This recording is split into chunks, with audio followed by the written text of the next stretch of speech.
नमस्कार, जय हिंद, जय श्री राम दोस्तों। शिवम चौधरी ऑफिशियल में आप सबका स्वागत है। आगे बढ़ने से पहले आप सबसे रिक्वेस्ट है, वीडियो को लाइक कीजिए, चैनल को सब्सक्राइब कीजिए और शेयर करना मत भूलिएगा। आज दो बहुत महत्वपूर्ण विषयों पर चर्चा होगी। पहली, इसरो। ये वो ऑर्गेनाइजेशन है या कहें वो क्राउन जूल है जिसे हर सरकार अपने माथे लगाना चाहती है। अगर आप कांग्रेसियों से बात करेंगे तो कहेंगे भैया नेहरू के विजन की वजह से आज इसरो है। अगर प्रधानमंत्री नरेंद्र मोदी के समर्थकों से बात करेंगे तो वो कहेंगे कि भैया गगनयान हो, आदित्य L1 हो, ऐसे बहुत सारे प्रोजेक्ट हैं जो प्रधानमंत्री नरेंद्र मोदी के नेतृत्व में इसरो ने लॉन्च किए हैं, क्योंकि ये वो संस्थान है जो भारत की टेक्नोलॉजिकल एडवांसमेंट को दर्शाता है और हर कोई इसे अपने पास लगाए रखना चाहता है। लेकिन इस इसरो में सब कुछ बेहतर नहीं चल रहा है पिछले कुछ दिनों से, और सरकार को रिएक्शनरी मोड में ला दिया है और सरकार जिस तरीके से परेशान है और उसको ठीक करने का प्रयास कर रही है। दरअसल क्या हुआ है, इस विषय पर चर्चा होगी और बात होगी कि किस तरीके से भारत का जो सबसे बड़ा न्यूक्लियर पावर प्लांट है कुंडनकुलम, उसके ऊपर एक बड़ा सिक्योरिटी थ्रेट हुआ है या कहीं साइबर अटैक हुआ है। क्या मायने हैं साइबर अटैक के, भारतीय सुरक्षा में कितनी बड़ी चूक है कि उसको छोटा दर्शाया जा रहा है, लेकिन वो उतना छोटा नहीं है जितना दर्शाया जा रहा है। क्या है उसके पीछे की कहानी, उसके ऊपर भी बात करेंगे। पहले बात इसरो की। देखिए, ये इसरो वो संगठन है जिसका पिछले लगभग 10 साल में कुछ ज्यादा ही बात होने लगी है, खासकर जब से सोशल मीडिया आई है। जब से इसरो ने सफल चंद्रयान हो, मंगलयान हो, गगनयान हो या फिर आदित्य L1, ये सारे प्रोजेक्ट जो लॉन्च किए हैं और उसके बाद इन्हें सफलतापूर्वक लॉन्च किया है, उसने भारत के जनमानस में इसरो के लिए एक क्यूरियोसिटी डेवलप कर दी है। और इसरो इतना महत्वपूर्ण है कि प्रधानमंत्री जब विदेश जाते हैं तो भारत की टेक्नोलॉजिकल डेवलपमेंट को दर्शाने के लिए ये बताते हैं कि भैया देखो, इसरो वालों ने चंद्रयान लॉन्च किया था, उसका जो प्रोजेक्ट कॉस्ट थी वो आपकी एक फिल्म है इंटरस्टेलर उससे कम है।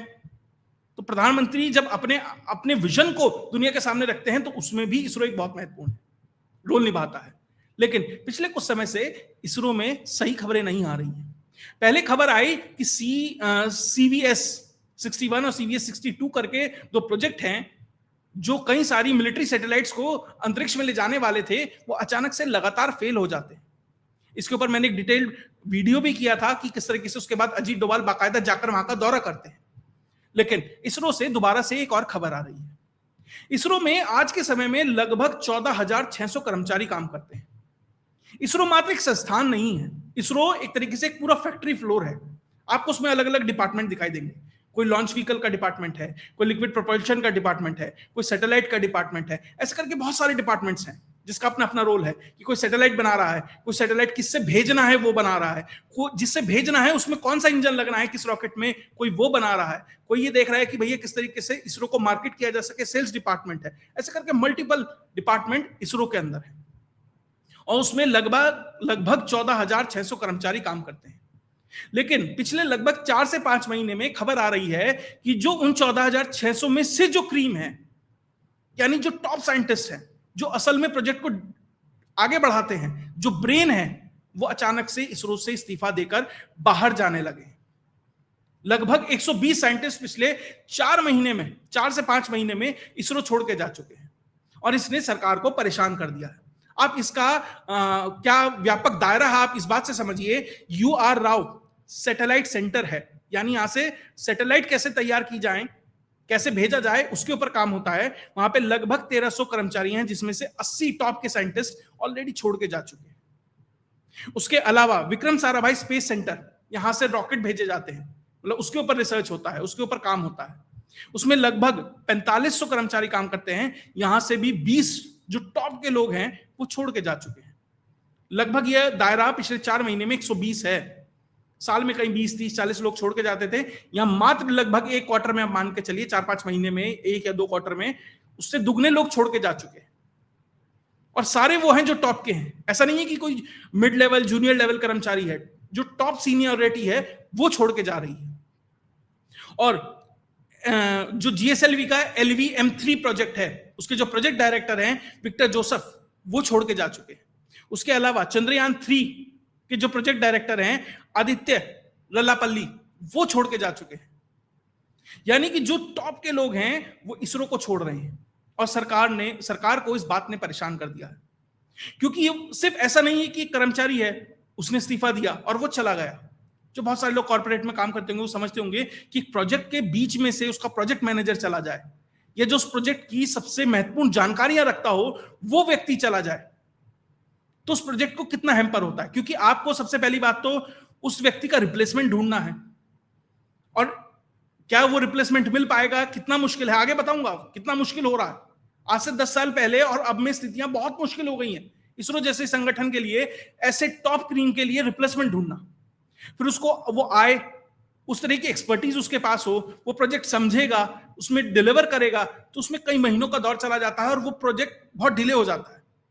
और इतने में पता लगा आपका दूसरा कोई कर्मचारी उसे प्रोजेक्ट में से चला गया, फिर उसको ढूंढ के लाइए, तो प्रोजेक्ट सालों दर साल कितना लेट होता चला जाता है। ये इस बात से सरकार परेशान है और अब सरकार नीतियां चेंज कर रही है। असल में क्या है, जब इसरो बना तब तक उसकी प्रायोरिटी ये थी कि किस तरीके से जो मौसम विभाग है उससे रिलेटेड है, मिलिट्री है उससे रिलेटेड है, कुछ सैटेलाइट्स लॉन्च करनी थी। और जब इसरो बहुत बड़ा बनता चला गया तो 1992 में उसने अंतरिक्ष नाम से एक कंपनी लॉन्च की जो ये कहती है कि भैया अब हम तो सेल्फ सफिशिएंट हो चुके हैं, अपना काम खुद कर सकते हैं। हाँ, अब हमारे अंदर ये कैपेसिटी है, हमारा ये इंफ्रास्ट्रक्चर क्रिएट हो गया है कि हम दूसरों की भी सैटेलाइट लॉन्च कर सकते हैं। तो आपने देखा होगा कि भैया इसरो ने रिकॉर्ड बनाया, एक साथ 108 सैटेलाइट लॉन्च कर दी, 112 सैटेलाइट लॉन्च कर दी। वो सब अंतरिक्ष के माध्यम से ही वो सब कुछ प्रोजेक्ट्स आते थे। लेकिन 2010 में नासा अपना जो पूरा प्रोग्राम है उसे प्राइवेटाइज कर देता है। किस तरीके से? वो ये कहता है भैया हम तो इतना आगे चले गए हैं कि छोटे मोटे काम के लिए अब प्राइवेट कंपनियां, उनके लिए हमने रास्ता खोल दिया है और वो भी अब काम कर सकते हैं। उसके बाद blue origin, space x, Elon Musk वाली उस तरह की कंपनीज आती हैं। उसके बाद देखिए उन्होंने किस तरीके से इस चीज को अंजाम दिया। अब वो प्राइवेट सेक्टर किस हद तक आगे बढ़ रहा है। तो इसरो ने भी कहा कि भैया ठीक है, देर आए दुरुस्त आए, लेकिन भारत में भी हम प्राइवेटाइजेशन को लाएंगे। और 2019 में ISRO new space India limited नाम की कंपनी बनाती है। और उसके बाद सारा का सारा, मतलब बहुत सारा ऐसा काम है जो प्राइवेटाइज कर दिया जाता है। सिर्फ इसरो नहीं करेगी, प्राइवेट कंपनीज के लिए भी वो चीजें खोल दी जाती हैं कि आप भी करिए। बाकायदा 2020 में एक नियामक संस्थान भी बनाया जाता है, आईएन स्पेस करके, जो बाकी मान ली प्राइवेट कंपनीज काम करेंगी, कहीं नेशनल सिक्योरिटी के लिए तो खतरा नहीं हो जाए, कोई ऐसी सैटेलाइट तो नहीं लॉन्च कर दे, कोई एडवर्सरी के साथ अपनी कोई टेक डिटेल्स तो नहीं उसे शेयर कर दे। उस सब चीजों को देखते हुए आईएन स्पेस नाम की एक नियामक संस्था भी बनाई जाती है। और यहीं से इसरो का खेल बिगड़ना शुरू हो जाता है, क्योंकि उसके बाद जहां 2013 में भारत में एक स्पेस कंपनी थी, आज के समय में लगभग 500 से ज्यादा स्पेस कंपनियां भारत के अंदर काम कर रही हैं। और उसमें से कई सारी यूनिकॉर्न है, यानी $1 बिलियन से ऊपर की कंपनियां हैं। अब दिक्कत ये हो गई है, इसरो जहां एंट्री लेवल पर एक कर्मचारी को 56,000 रुपए की सैलरी देता है, वो कहीं कहीं लाख की सैलरी दे रहे हैं। इसरो का चेयरमैन जहां 30 लाख रुपए सालाना का पैकेज ले रहा है, यानी 2.5 लाख रुपए महीना, वो एंट्री लेवल पे 80-80, 90 लाख, 1-1 करोड़ तक का पैकेज दे रहे हैं। तो ऐसे बहुत सारे लोग जो इसरो में इसलिए तो काम करते थे, भैया देशभक्ति है, सब कुछ है, हाँ बहुत अच्छा है, अपॉर्चुनिटी भी नहीं थी, दोनों ही चीजें थी। अब उन्हें यह लग रहा है कि भैया भारतीय ही कंपनियां तो हैं, भारत के लिए ही मैं सैटेलाइट बनाऊंगा, भारत के लिए ही मैं लॉन्चिंग व्हीकल्स बनाऊंगा, भारत के लिए ही प्रपल्शन सिस्टम बनाऊंगा। बहुत सारी ऐसी चीजें हैं जो स्पेस टेक में यूज होती हैं, भारत के लिए ही तो बना रहा हूं, भारत की तो कंपनियां हैं। तो भैया मैं कहीं देशभक्ति में तो मेरी कमी नहीं है। हाँ, बस इतना फर्क है, 56 लाख मिलते थे, 5 लाख 60 हजार मिलेंगे महीने के, 30 लाख मिलते थे, मुझे 3 करोड़ मिलेंगे साल के। तो वो ये सोच रहा है कि देशभक्ति तो मैं कर ही रहा हूं, साथ ही अब मुझे पैसा भी मिलेगा। जैसे एस सोमनाथ थे, एक्स इसरो चीफ, वो ऑलरेडी एक कंपनी ज्वाइन कर चुके हैं, अग्निकुल करके एक बहुत बड़ी स्पेस कंपनी है भारत में, उसको वो लॉन्च कर उसमें उसको वो ज्वाइन कर चुके हैं, तो अपनी एक्सपर्टीज को भी वहां लेकर जाएंगे। तो अब इसरो इस चीज से परेशान है कि अब वही प्राइवेट सेक्टर उससे भी कंपीट करेगा, कंपीट ही नहीं करेगा, उनके यहां से टैलेंट पूल भी उठाकर ले जाएगा, जिसका इस्तेमाल वो अपने आप को बेहतर करने के लिए करेगा। भारत में कई सारी बड़ी कंपनियां हैं, जैसे स्काई रूट है, खुद में एक यूनिकॉर्न है, $1 बिलियन से ऊपर की इसकी वैल्यूएशन है। उसके अलावा बेलेट्रिक्स है, पिक्सल है, दिगांत्रा है, अग्निकुल है। अग्निकुल मैंने बताया जिसमें एस सोमनाथ गए हैं। तो ये वो बहुत सारी कंपनीज हैं, 500 से ऊपर हैं, जिनमें ऑलरेडी $600 मिलियन से ऊपर का इन्वेस्टमेंट मात्र 5 साल के अंदर हुआ है। और ये सब कोई अब इसरो के साथ आपको कंपीट करना है। ये दर्शाता है कि किस तरीके से भारत में भारत सरकार को अपनी नीतियों में चेंज करना पड़ेगा।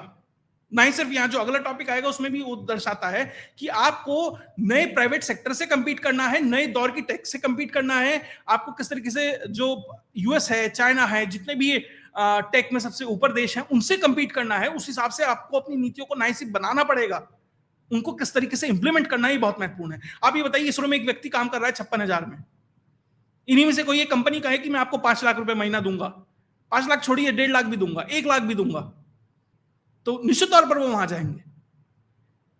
और इसरो के ही एक्स चीफ ने बात कही है कि जिस तरीके से बाबू इंटरफेयर करते हैं कंपनी के अंदर, आपने एक एम्प्लॉय को हायर किया, इसरो में आती है बाकायदा ओपनिंग्स कि भैया हमें 100 लोग हायर करने हैं, 100 इंजीनियर्स हायर करने हैं, आपने हायर कर लिए 100, अब वो वहां पहुंचेंगे, आप उनके एक्सपर्टीज के हिसाब से नहीं उनको प्रोजेक्ट असाइन करते, आप रैंडम उसको असाइन कर देते हैं। मान लीजिए उसे कंट्रोल सिस्टम्स में काम करना था, आपने किसी और चीज में लगा दिया, वो किसी और चीज को पढ़ के आया, एक्सपर्टीज है, आपने कहीं और लगा दिया। क्यों? क्योंकि एक बाबू है, सब कुछ देख रहा है। ये बहुत फर्क है इस चीज में।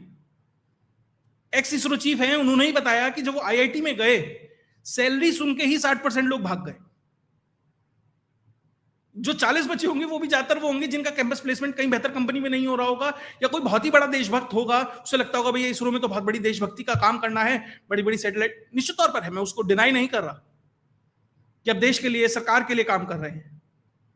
हो सकता है कुछ रहने की व्यवस्था और ये सब पक्ष भी आपको उसके साथ मिलेंगी, लेकिन आज का जो युवा है उसको वही चीज, वही देशभक्ति दिखाने का मौका एक प्राइवेट कंपनी में बेहतर पैकेज पे मिल रहा है, तो निश्चित तौर पर वो जाएगा। लेकिन इसमें कंसर्न एक है, कंसर्न सबसे बड़ा ये है कि जो प्राइवेट कंपनीज आ रही हैं, असल में वो किसका इन्वेस्टमेंट लेकर आ रही हैं?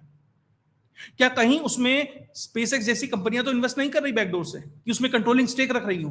हमने नाम तो सुन लिए बड़े बड़े कि अग्निकुल है, बेलाट्रेक्स है और स्काई रूट है, ये सब कंपनियां बड़ी बड़ी हैं, तो कहीं ऐसा तो नहीं है कि धीरे धीरे धीरे धीरे इनका जो मेजॉरिटी शेयर है वो किसी फॉरेन एंटिटी के हाथ में चला जाए और वो राष्ट्रीय सुरक्षा के लिए खतरा बन जाए? क्या आपने सबसे बेहतर टैलेंट पूल भी अपनी तरफ ले लिया, सबसे बढ़िया टेक भी अपनी तरफ ले ली और कंट्रोलिंग स्टेक्स भी अपनी तरफ ले लिए?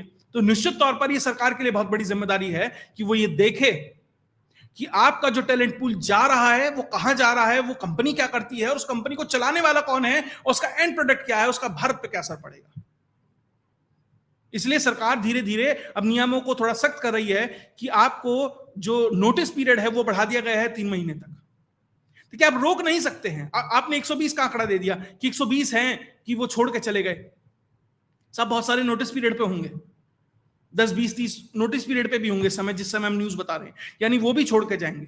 बहुत सारे लोग, मान लीजिए एस सोमनाथ गए किसी कंपनी में, अब वो कंपनी के मालिक से, सीईओ से कहेंगे कि भैया ऐसा है, ये 5 इंजीनियर हैं, ये 10 इंजीनियर हैं, बहुत अच्छा काम करते थे, मुझे अच्छा लगता है कि इन्होंने बड़ा तगड़ा काम किया, ऐसा करो इनमें से देखते हैं कितने को ला सकते हैं। मान लीजिए 10 का नाम दिया, 8 आ गए, यानी एक व्यक्ति नहीं गया, वो अपने पीछे एक चेन छोड़ के गया है जिससे आप और कई लोगों को पोच कर सकते हैं। तो इसलिए इसरो में जो ये हो रहा है, ये निश्चित तौर पर आने वाले समय में कहीं ना कहीं एक परेशानी, एक सबब बन सकता है इस पूरे के पूरे नेशनल सिक्योरिटी के लिए भी कह सकते हैं, क्योंकि इसरो बहुत सारी ऐसी प्रोजेक्ट करता है जो नेशनल सिक्योरिटी से जुड़े हैं, आत्मनिर्भरता से जुड़े हैं। और फिर आप टनल पूल कहां जा रहा है ये बहुत महत्वपूर्ण है। खैर, इसमें जो भी डेवलपमेंट होगी वो आपको बताऊंगा, लेकिन कुल मिलाकर इसरो में पिछले कुछ समय से बहुत बेहतर नहीं चल रहा है। सरकार को निश्चित तौर पर मजबूती से नजर रखने की जरूरत है, लेकिन कुछ बेहतर कंडनकुलम न्यूक्लियर पावर प्लांट में भी नहीं चल रहा है। वहां पर एक बड़ा साइबर अटैक हुआ है। दरअसल कंडनकुलम न्यूक्लियर जो पावर प्लांट है उसमें 6 रिएक्टर बनने हैं 1000 मेगावाट के, 2 ऑलरेडी ऑपरेशनल हैं और 2 और बनने हैं। अभी 3 और 4 का जो इनॉग्रेशन है वो 2026-27 के आसपास कहीं होना है। उसी से जुड़ी हुई जितनी भी जानकारियां हैं वो सारी की सारी साइबर अटैक के माध्यम से सार्वजनिक हो गई। लगभग 8.5 लाख फाइलें जो थी वो साइबर अटैक का निशाना बनी है, जिसमें से 19,000 के लगभग फाइलें सार्वजनिक हो गई हैं, पब्लिक डोमेन में है, कोई भी एक्सेस कर सकता है। उसमें जो डिटेल्स हैं वो कहीं ना कहीं जो न्यूक्लियर पावर प्लांट है उसकी जो सिक्योरिटी है उसको कहीं ना कहीं हैम्पर करती हैं, उसको परेशान करती हैं। वर्ल्ड लीक्स नाम से एक संस्था है, संस्था है बाकायदा, वो एक प्लेटफॉर्म प्रोवाइड कराती है, जो भी हैकर है उन सबको वो सारे टूल्स, एपरेटस, जो भी जरूरी संसाधन है वो प्रोवाइड कराती है कि आप आए, हम आपको प्रोवाइड कराएंगे, आप एक पर्टिकुलर प्रोजेक्ट को उठाए, उस पर साइबर अटैक करें, उससे सार्वजनिक जानकारियां लें, हमें ला कर दें। उसके बाद वो क्या करते हैं, वो पत्रकारों से नहीं, उसके बाद वो जहां से सैबोटाज हुआ है उनसे बात करते हैं। इस वाले पूरे मुद्दे में जो जहां साइबर अटैक हुआ है वो है रिलायंस इंफ्रा, अनिल अंबानी की कंपनी है, उनकी कंपनी पे पूरा का पूरा ये साइबर अटैक हुआ है और 19,000 फाइलें सार्वजनिक कर दी गई हैं। तो पहले साइबर अटैक हुआ, संसाधन दिए गए, साइबर अटैक हुआ, उसका एक पूल बनाया गया, अनिल अंबानी की कंपनी से पूछा गया होगा कि भैया ऐसा ऐसा है, हमारे भाई ये जानकारियां, इतने पैसे दे दो। जब उन्होंने मना कर दिया तो इन सबको सार्वजनिक कर दिया गया। और वर्ल्ड लीक्स नाम से एक संस्था है, प्लेटफॉर्म है पूरा का पूरा, जिसने ये सब कुछ सार्वजनिक करके सामने रख दिया है। दरअसल अनिल अंबानी की जो कंपनी है उसके पास ये लगभग फाइलें थी, 8.5 लाख फाइलों का क्लेम किया जा रहा है, 19,000 सार्वजनिक है। क्योंकि एक ठेका उस पावर प्लांट को बनाने का जो फेज 3 फेज 4 वाला है वो अनिल अंबानी की रिलायंस इंफ्रा को दिया गया था। और रिलायंस इंफ्रा के पास ये सारा का सारा डेटा योडा नाम के एक सर्वर है उसके ऊपर सेव था, वहां से ये सारी की सारी जो जानकारियां हैं ये एक तरीके से सार्वजनिक कर दी गई, वहां से चोरी कर ली गई। अभी जो कुंडनकुलम न्यूक्लियर प्लांट है उसको जो चला रही है कंपनी, उसका नाम है NPCIL, उसके डायरेक्टर हैं राजेश वी। उन्होंने कहा है कि बहुत मतलब इसमें परेशान होने की कोई बात नहीं है, जो न्यूक्लियर पावर प्लांट का कोर है वो बिल्कुल सेफ है, जो सिर्फ बैलेंस ऑफ प्लांट सिस्टम्स है।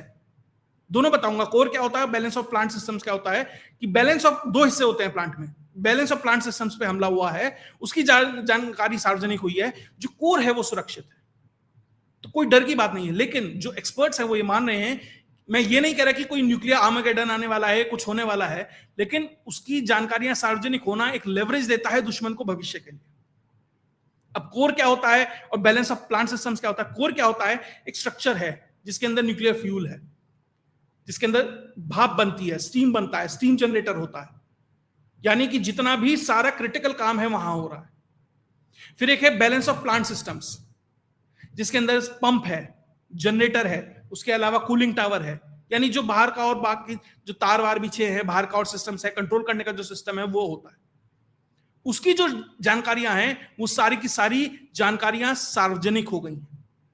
और उसमें भी खासकर जो कूलिंग सिस्टम है, जो वेंटिलेशन सिस्टम है, उसकी जानकारी सार्वजनिक हो गई है। अब किस तरीके से खतरा है ये? मान लीजिए जहां पर न्यूक्लियर फ्यूल है वो तो सुरक्षित है, लेकिन जो कूलिंग टावर है, वेंटिलेशन सिस्टम्स है, वो तो एक तरीके से आपके एक्सपोज हो गए ना। आपको याद होगा नूरियार खान पे भारत ने ब्रह्मोस जो मिसाइल है वो मारी थी, उसके वेंटिलेशन डक्ट में घुसी थी जाकर। अब फिर देखिए क्या स्थिति हुई। तो आपने एक्सपोज कर दिया कि हमारा वेंटिलेशन सिस्टम कैसे है। मान लीजिए कल को वेंटिलेशन सिस्टम बंद कर देते हैं, अंदर क्या होगा? कूलिंग सिस्टम आप बंद कर देते हैं, जो पूरे कूलिंग टावर को मतलब एक तरीके से जो कूलिंग सिस्टम काम कर रहा है, जो हैवी फ्यूल को ठंडा कर रहा है, अगर आप उसे बंद कर देते हैं तो टेम्परेचर अपने आप कोर में बढ़ जाएगा। उसके अलावा आपने जो पूरा फ्लोर प्लान है वो सार्वजनिक हुआ है इसके अंदर, यानी जो नॉन स्टेट एक्टर है, जो दूसरी अपोजिंग एंटिटी है, जो दुश्मन है, उसको पता है ना कि न्यूक्लियर पावर प्लांट का ये लेआउट है, यहां पर ये सिस्टम है, यहां ये ऑफिस है, यहां ये चीजें हैं, यहां ये क्रिटिकल सामान है, यहां नॉन क्रिटिकल सामान है, यहां नहीं मारना है, यहां मारना है, यहां से एंट्री लेनी है, यहां से नहीं लेनी है। मान लीजिए 10-20 आदमी को उन्होंने अंदर को इन्फिल्ट्रेट कराना है, उन्हें बताना है ना आपको प्लांट के इस सिस्टम में, इस सेगमेंट में नहीं जाना है, आपको इस हिस्से में जाना है। पहले 10 लोग होते, सारे में घूमते, समय भी लगता, ज्यादा वर्कफोर्स चाहिए होती। अब तो उन्हें टारगेटेड पता है कि हमें 10 आदमी भेजने हैं तो यहां भेजने हैं, कल को ड्रोन मारना है तो यहां मारना है, कल को हमें कोई सैबोटाज एक्टिविटी करनी है तो इस चीज पे करनी है, सबसे क्रिटिकल है। तो अपने फ्लोर प्लान उनके सामने लाकर रख दिया, फिर भी ये कह रहे हैं कि भैया कोई बहुत क्रिटिकल नहीं है। कूलिंग सिस्टम इफेक्ट हुआ है, वेंटिलेशन सिस्टम इफेक्ट हुआ है, फ्लोर प्लान उनके पास है, साथ ही कौन कौन से वेंडर काम कर रहे हैं ये उनको पता है, क्योंकि रिलायंस ने भी सारा काम खुद तो नहीं किया होगा, वेंडर दिए होंगे, वेंडर के सब वेंडर होंगे, फिर सब वेंडर होंगे। जैसे ठेकेदारी होती है, रोड बनती है ना, बड़े बड़े हाईवे बनते हैं, तो कंपनी नहीं बनाती, वो मिट्टी का ठेका किसी और को देती है, सरिये का ठेका किसी और को देती है, सीमेंट का ठेका किसी और को देती है, फिर उन सबको लाती है, जोड़ती है, बनाती है। तो यहां पर भी ऐसे ही है। वो सारा काम रिलायंस ने नहीं किया होगा, अपने वेंडर्स दिए होंगे। अब मान लीजिए कल को कोई उसमें परेशानी आती है तो रिलायंस तो उन वेंडर को ही बुलाएगा ना कि भैया आओ इसे ठीक करो। अब आपने वो सारी वेंडर डिटेल सार्वजनिक कर दी, अब आपको कैसे पता कि उस वेंडर ने कहीं कोई सैबोटाज नहीं किया है, उस वेंडर को कहीं ना कहीं कॉम्प्रोमाइज नहीं हुआ है, उसने अपने आदमी की जगह कोई और आदमी नहीं भेज दिया अंदर मेंटेनेंस के नाम पर। मान लीजिए कोई मोटर में कोई ब्लेड खराब हो गई है, कुछ हो गई, उसको मेंटेनेंस करने के लिए, उसको ठीक करने के लिए एक वेंडर का बंदा है, आपको क्या पता वो वेंडर का ही है, पीछे कोई कॉम्प्रोमाइज होकर कोई थर्ड एंटिटी तो नहीं आ गई। तो ये इसलिए बहुत महत्वपूर्ण है। फिर मीटिंग की डिटेल्स, मिनट्स ऑफ मीटिंग, क्या बात हुई है, अंदर बात हुई होगी भैया ये आइटम नहीं लगाना है, हमको ये लगाना है, अगली बार हम ये इसमें ये सुधार करेंगे। तो बहुत सारी ऐसी जानकारियां हैं जो क्रिटिकल जानकारियां हो सकती हैं, वो सार्वजनिक की गई, वो भी इन फाइल्स के अंदर है। इसके अलावा इंश्योरेंस डिटेल्स, लगभग $112 मिलियन का इंश्योरेंस हुआ है अगेंस्ट एनी टेररिस्ट एक्टिविटी इस प्लांट का, वो इसके अंदर है। और जब इंश्योरेंस होता है वो ऐसे नहीं होता पूरे प्लांट का $112 मिलियन कर दिया, एक एक आइटम को आइटमाइज किया जाता है, देखा जाता है अच्छा ये इतने रुपए का है भाई, इसका इतना इंश्योरेंस, ये इतने का है इसका ये इंश्योरेंस, इसका इतने का है। तो उसमें आपको उस आइटम की, उस सेगमेंट की, उस जगह की जो एक तरीके से कह सकते हैं वल्नरेबिलिटी, ये कितना इंपॉर्टेंट है किसी सरकार के लिए, उस प्लांट के लिए, वो समझ आता है कि भैया इस आइटम का सबसे ज्यादा इंश्योरेंस हुआ है, ये सबसे क्रिटिकल आइटम है इस पूरे प्रोजेक्ट में। तो आपको कुछ नहीं करना, आपको सिर्फ उसको हैम्पर करना है, उसको नुकसान पहुंचाना है। ये सारी जानकारियां इसके अंदर निकल के आएंगी। तो जो लोग कह रहे हैं ना कि कोर सुरक्षित है साहब, जो बैलेंस ऑफ पावर सिस्टम्स है, पावर प्लांट है, वो थोड़ा सा कॉम्प्रोमाइज होगा साहब, वो भी बहुत कुछ है। और इतने आइटम अगर मैं बैठकर यहां बता सकता हूं कि ये इसमें परेशानी आ सकती है, तो आप समझिए कितनी हो सकती है। और पहली बार नहीं है कंडनकुलम पे ये साइबर अटैक। 2019 में भी डी ट्रैक नाम की एक साइबर ग्रुप है, उसने हमला किया था, नॉर्थ कोरिया का लजारो ग्रुप से जुड़ा हुआ है। तब भारत का ही कोई एक फ्रेंडली नेशन था, उसने टिप दिया तो भारत ने उस चीज को बचा लिया था। तो भारत पे लगातार साइबर अटैक होते हैं। जब ऑपरेशन सिंदूर चल रहा था तब भी कितने 30 लाख 40 लाख से ऊपर साइबर अटैक हो रहे थे रोजाना। अब सवाल मेरा यह है कि वो फाइलें अनिल अंबानी की रिलायंस इंफ्रा के पास थी क्यों? प्रोजेक्ट हुआ, कंप्लीट हो गया, सब कुछ ठीक है, ओके, उठा के एनपीसीआईएल को दो सामान,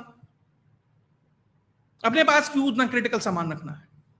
और अगर आपको रखना है, जरूरी है प्रोजेक्ट के हिसाब से कि भैया मेंटेनेंस बहुत सारी चीजें हैं, आगे चलती है, लंबा प्रोजेक्ट भी हो सकता है, मान लीजिए है, तो आपने सुनिश्चित क्यों नहीं किया कि वो सुरक्षित रहें?